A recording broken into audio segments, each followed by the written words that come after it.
Girl, if you feel like summer just snuck upon you with no warning, you're not alone. Because it almost feels like we closed our eyes and half of the year just breezed by. Now summer's here, the sun is out, everybody's glowing, but you're just not quite there yet. I get it. Maybe you're feeling bloated, a little behind, or you're just in a funk. This video is for you. In this video, I'm going to walk you through a realistic glow up plan from the inside out to help you reclaim your energy, your vibe, and just help you feel like that girl before summer packs up and leaves. Now, if you're seeing my face for the first time, hi. My name is Hawa Ibrahim and welcome to the channel. Here we talk about all things self-love, self-improvement, and leveling up. So if that's something up your alley, definitely consider joining the family. We have a lot of fun on here. Now, in order to make this video fun and digestible, we're going to divide it into two sections, which is the inner glow up and the outer glow up. But let's start with where the real glow up comes from. The inside. The first tip I have here is to introduce daily movement into your routine.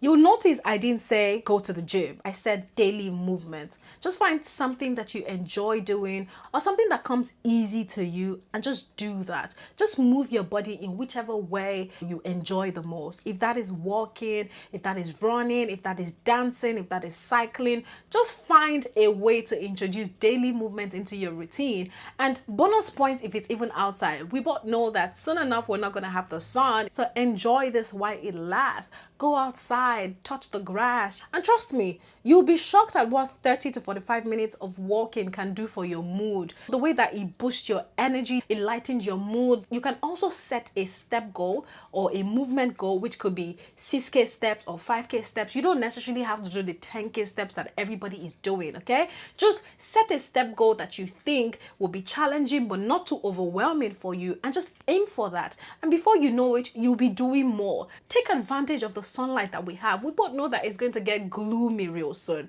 So take advantage of the sunlight, go outside, touch the grass, walk, and just enjoy the scenery of summer that we have right now. If not for anything, at least do it for the happy hormones that you're going to get after a workout. The second tip here is to make your own juices. There is nothing as refreshing as a fresh juice in the morning, especially when it's a cleansing juice. You just feel good throughout the day. Honestly, it does not even have to taste funky. Now, some people might think that because you're making the juices yourself, then you wouldn't know what to mix. But trust me, there are tons of recipes online. In fact, I share a lot of recipes on my Instagram page. If you don't follow me, definitely consider following me because I drop a lot of recipes, green juices, skin glowing juices. I'm a juice girl. I love me a good juice. And the way that I typically prep my juices, I prep them in like a 3-day rotation. So when I'm meal prepping for the week, I prep a 3-day juice. And then by the 3rd day, I can go ahead and do another batch. But trust me, juices are so underrated. Just the benefits that we get from vegetables and fruits, and the fact that you can mix all these fruits to like get all the different benefits from each fruit. I typically love like a green juice in the morning. So I would do like a celery stalk, some cucumber, some lemon, and then maybe a little bit of vegetable into that mix. I cannot overemphasize the digestive benefits that I have gotten from just juicing regularly. The fact that I'm able to do the number 2 with ease. In fact, I do number 2 sometimes 2 times in a day. Okay, this might be a little bit TMI, but there's something about looking at your stuff in the toilet and you're seeing that it looks healthy. That means that your insides are healthy. And honestly, I feel like juices are the ones that have helped me achieve that. So if you're not going to take anything from this video, take juicing from it, okay? Just juice for 1 week and see how your system feels, and trust me, you will get addicted to it. Still on meal prepping, the next tip I've got for you here is to cook 80% of your meals. Now, I know it's summer, we're going to be outside, we can't control the kind of things that we eat outside, but how about every time we're inside, we actually cook our own meals? And honestly, that's where food prepping comes in. I like the fact that I don't have to think about what I'm going to eat, like it's just there. And I know some people say, oh, food prepping is boring, I really don't know what to make. Trust me, there's a lot of recipes. In fact, I have a designated folder on Instagram, on TikTok that I just save stuffs to, because I'm trying to find recipes that taste good but also wouldn't get me bored. And I feel like I've gotten to a point in my fitness journey where I'm focusing on nutrition, so I'm always on the lookout for like foods that I can make at home that would taste nice, that I can introduce into my meal preps, something like that. But you don't have to be extreme like me. You can just make the meals that you would typically eat outside at home. At least then you know what is going into it. You can't really say that for foods that you eat outside. Moving on, the next tip I've got for you is introduce intermittent fasting. Now, if you don't know what intermittent fasting is, girl, you probably be living under a rock, because that has been my saving grace.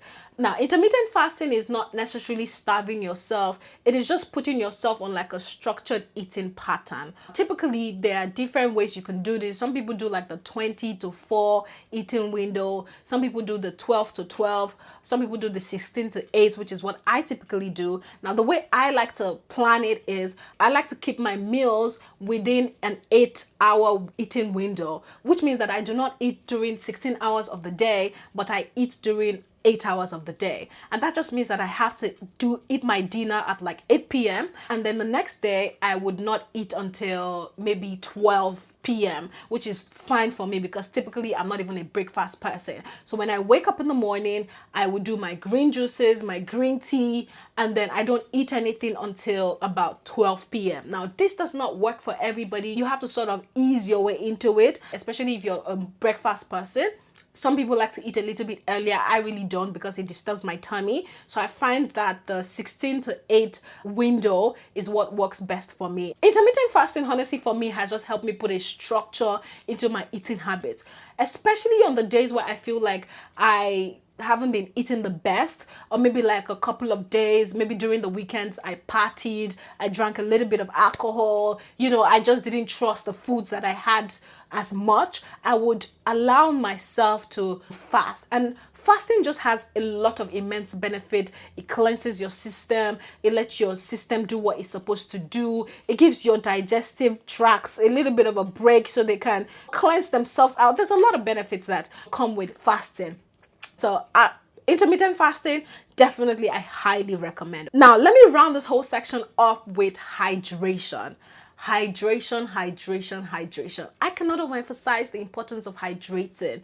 Now, I know we girls don't like to drink water, which is why I have found hacks around drinking water. I personally don't like the taste of water like that, okay? And I have found a way around it. I introduce chlorophyll into my water. I introduce lemon, cucumber slices. I introduce electrolytes into my water. Even on the days I don't have electrolytes, I do a little bit, I make my own electrolytes. So I add a little bit of sea salt and some lemon, and it just tastes better. I don't like the taste of water, especially tap water here in Canada. There's just something about the tap water here in Canada. It just tastes flaccid. It tastes chemicalish. I don't know. It doesn't taste like water from back home. So because I don't like the taste of the water, and I'm not somebody that is patient enough to boil my own water. I have friends that boil their own water, yeah, but I just don't have that patience. So typically I would mix a little bit of, bottled water or spring water with a little bit of sparkling water, and then I add some electrolytes into it. But the point is, just find something that works for you. If it means you have to add chlorophyll to yours, add lemon slices to yours, add electrolytes to yours, baby girl, just drink some water. Sometimes I feel like the headaches that we girls get is because we lack a lot of water. It's because we haven't drank water all day. Sometimes it's midday and I tell myself, have I even drank water today? Aside from the green tea I've had in the morning and the green juices, have I actually drank water in the water form? No, I haven't. So I have to typically remind myself to drink water. And honestly, if you want to have supple skin, if you want to have glowy skin, you need to drink water, because there's no way your skin is going to glow if it's shriveled on the inside. I'm just saying, okay? Now that you've fixed everything on the inside, let's get into the outer glow up. My first tip here is to build a simple skincare routine. Trust me, you don't need a 10-step Korean routine to feel good about your skin. All you need is a gentle cleanser, a good moisturizer, and some SPF. That is your baseline. Now you can add some serums and exfoliant once or twice a week to remove dead skin, and also add a serum of your choice to tackle your specific skincare concerns.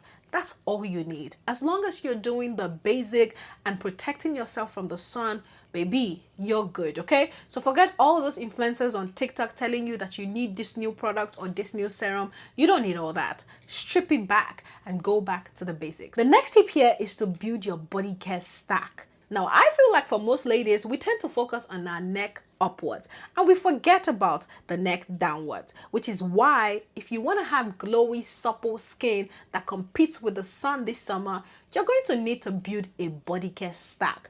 Think exfoliating scrubs, dry brushing, lymphatic drainage, just things to get your body, supple, hydrated, and radiating glow all summer long. So introduce an exfoliating scrub into your routine twice or thrice a week, and then follow up with a hydrating oil and a moisturizer. And trust me, the shine from your skin will be seen from 5 kilometers away, okay? Moving on to summer scent. The next tip here is to build your own signature summer scent. Think about things that make you feel feminine, that make you feel happy, like you're waltzing through the flower fields in Monaco. Yeah, think about that. What are the scents that make you feel your most prettiest? Those are the scents that you typically want to reach for during summer. So think floral, coconut, those kind of scents that are not heavy but lingers on for a while. That's what you want to reach for during summer. So be sure to build up your summer scent. But remember that building your scent starts from the bathroom. Now, I feel like I don't have to say this, but let me just mention that if you want your scent to linger, then you obviously have to layer it. And layering starts from the bathroom. The body washes that you use, the body oils, the exfoliating scrubs, the body butters, the mists, and your perfume, all of that is a journey that should draw people in. So make sure that the scents that you're going for with all of these products complement themselves. Whether it's floral, whether it's coconut, whether it's vanilla, whatever it is that you're picking for the day, make sure that it builds up and stacks up on top of one another. That way, when you walk into a room, everybody can smell you before you even open your mouth. And who doesn't love that? Now let's lock it down with your summer hairstyle. When it comes to summer, you definitely don't want something that will be hard to style. You don't want something that will keep you sweaty and have you dripping. It's already humid outside. So make sure that you're picking a hairstyle that is humidity proof and low maintenance. Something that you can just style easily and it looks like you woke up like this. You don't want to be struggling with your hair while people are out there having fun. So make sure that you go for something that is low maintenance and you can just pick up and go. So there you have it, a full inside out glow up plan to take you from feeling meh to feeling magnetic this summer. Now you don't have to do everything on this list. You could just pick one or two things and start with that. And before you know it, you'll be adding one or two more. And by the time summer leaves, you won't be feeling like you didn't have the best use of it or feeling like it just passed you by. You'll be feeling like you lived a little. And that's what life is about, okay? Now I hope that you guys found this video helpful. I hope that you were able to take one or two tips away from it. Let me know your thoughts in the comment section. Also, don't forget to subscribe and like this video if you found it helpful. That way I can know to make more of this kind of videos. I love you guys and I'll see you guys in the next one. Bye.